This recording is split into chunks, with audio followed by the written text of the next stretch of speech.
नमस्कार दोस्तों, आज हम आपको ले चल रहे हैं एक ऐसे अहम रेल सेक्शन की ओर जो आने वाले समय में भारत के फ्रेट ट्रांसपोर्टेशन की तस्वीर बदलने वाला है।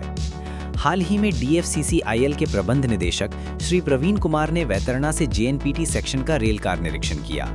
ये निरीक्षण सिर्फ एक औपचारिक दौरा नहीं था, बल्कि ऑपरेशनल रेडीनेस की गहन समीक्षा और जमीनी स्तर पर प्रगति को परखने का अहम कदम था। उनके साथ कॉर्पोरेट ऑफिस और मुंबई यूनिट के वरिष्ठ अधिकारी भी मौजूद रहे, जिन्होंने पूरे रूट की तकनीकी और परिचालन तैयारियों का जायजा लिया। वैतरणा से JNPT तक का ये सेक्शन पश्चिमी समर्पित माल गलियारे यानी वेस्टर्न डेडिकेटेड फ्रेट कॉरिडोर का महत्वपूर्ण हिस्सा है। ये वही कॉरिडोर है जो देश की सबसे व्यस्त रेल लाइनों में से एक दिल्ली मुंबई रूट पर मालगाड़ियों के लिए अलग और तेज मार्ग प्रदान करता है। इस परियोजना को लागू कर रही है dedicated freight corporation of India limited, जो भारतीय रेल के अंतर्गत एक विशेष उद्देश्य कंपनी है। पश्चिमी कॉरिडोर यानी वेस्टर्न डेडिकेटेड फ्रेट कॉरिडोर लगभग 1500 किलोमीटर लंबा है और उत्तर प्रदेश के दादरी से लेकर महाराष्ट्र के जवाहरलाल नेहरू पोर्ट तक फैला हुआ है। अब बात करते हैं JNPT की। जवाहरलाल नेहरू पोर्ट, जिसे आमतौर पर JNPT कहा जाता है, भारत का सबसे बड़ा कंटेनर पोर्ट है। देश के कुल कंटेनर कार्गो का बड़ा हिस्सा यहीं से हैंडल होता है। अभी तक इस पोर्ट से निकलने वाली मालगाड़ियां पारंपरिक रेल नेटवर्क पर निर्भर थीं, जहां पहले से ही यात्री ट्रेनों का भारी दबाव रहता है। लेकिन जैसे ही ये नया सेक्शन पूरी तरह से कमीशन हो जाएगा, JNPT से निकलने वाली फ्रेट ट्रेनें सीधे और बिना रुकावट वेस्टर्न डेडिकेटेड फ्रेट कॉरिडोर पर दौड़ सकेंगी।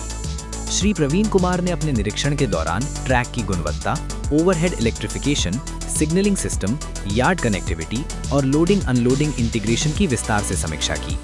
ये पूरा कॉरिडोर 25 kV AC इलेक्ट्रिफिकेशन से लैस है और आधुनिक ऑटोमेटिक सिग्नलिंग सिस्टम पर आधारित है। यहाँ हाई एक्सल लोड और लंबी डबल स्टैक कंटेनर ट्रेनें चलाने की क्षमता विकसित की गई है, जिससे एक बार में अधिक माल ढोया जा सकेगा। डबल स्टैक कंटेनर ट्रेनें इस कॉरिडोर की सबसे बड़ी खासियतों में से एक हैं, खासतौर पर पश्चिमी कॉरिडोर पर, जहां ऊंचाई के हिसाब से OHE डिजाइन को इस तरह तैयार किया गया है कि कंटेनरों को 2 स्तर पर लोड किया जा सके। इससे एक ही ट्रेन में ज्यादा कंटेनर ले जाए जा सकेंगे, ट्रिप की संख्या कम होगी और लॉजिस्टिक्स लागत में उल्लेखनीय कमी आएगी। निरीक्षण के दौरान अधिकारियों ने ये भी सुनिश्चित किया कि सुरक्षा मानकों का पूरी तरह पालन हो रहा है।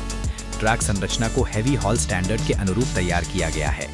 लंबी वेल्डेड रेल, मजबूत बैलास्ट, आधुनिक ब्रिज स्ट्रक्चर और अत्याधुनिक इंटरलॉकिंग सिस्टम इसे पारंपरिक रेल नेटवर्क से अलग और अधिक सक्षम बनाते हैं। जैसे जैसे कमीशनिंग की तारीख नजदीक आ रही है, तैयारी अंतिम चरण में पहुंच चुकी है।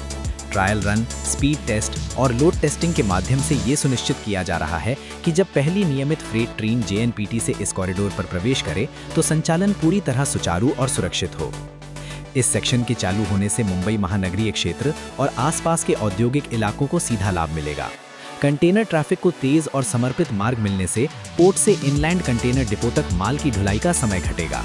इससे निर्यातकों और आयातकों दोनों को फायदा होगा, क्योंकि ट्रांजिट टाइम कम होने का मतलब है तेज डिलीवरी और बेहतर supply chain management. Western dedicated freight corridor का एक और बड़ा प्रभाव ये होगा कि पारंपरिक रेलवे ट्रैकों पर यात्री ट्रेनों के लिए अतिरिक्त क्षमता उपलब्ध होगी।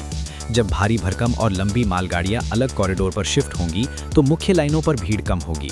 इससे पैसेंजर ट्रेनों की समय पालन क्षमता में सुधार होगा और नई ट्रेनों के संचालन की संभावना भी बढ़ेगी। आर्थिक दृष्टि से देखें तो ये परियोजना मेक इन इंडिया और लॉजिस्टिक्स लागत कम करने की राष्ट्रीय रणनीति के अनुरूप है। भारत में लॉजिस्टिक्स लागत GDP के अनुपात में अपेक्षाकृत अधिक रही है। डेडिकेटेड फ्रेट कॉरिडोर के पूर्ण संचालन से ये लागत कम होने की उम्मीद है, जिससे भारतीय उद्योग वैश्विक प्रतिस्पर्धा में और मजबूत होंगे। श्री प्रवीण कुमार का ये निरीक्षण इस बात का संकेत है कि प्रबंधन स्तर पर भी परियोजना की प्रगति पर कड़ी नजर रखी जा रही है। रेल कार निरीक्षण के दौरान उन्होंने संबंधित अधिकारियों को निर्देश दिए कि शेष कार्य समयबद्ध तरीके से पूरे किए जाएं और किसी भी प्रकार की तकनीकी कमी को तत्काल दूर किया जाए। उनका फोकस स्पष्ट था, कमीशनिंग से पहले हर पहलू का फील्ड वेरिफिकेशन। आने वाले समय में जब JNPT से निकलने वाली मालगाड़ियां बिना किसी बाधा के सीधे वेस्टर्न डेडिकेटेड फ्रेट कॉरिडोर पर दौड़ेंगी, तो ये सिर्फ एक नए रेल सेक्शन का उद्घाटन नहीं होगा, बल्कि भारत की माल परिवहन व्यवस्था में एक ऐतिहासिक बदलाव का प्रतीक होगा।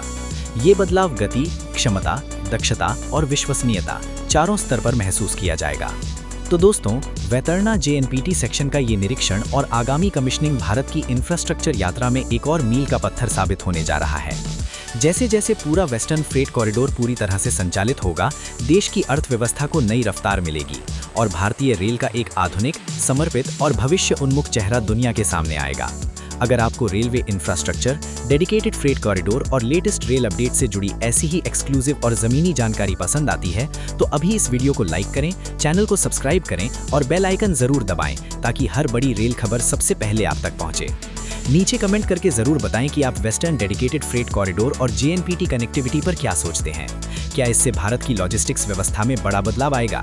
इस वीडियो को अपने उन दोस्तों के साथ शेयर करें जो रेलवे, इंफ्रास्ट्रक्चर या सरकारी प्रोजेक्ट्स में रुचि रखते हैं। मिलते हैं अगले अपडेट के साथ, तब तक के लिए धन्यवाद।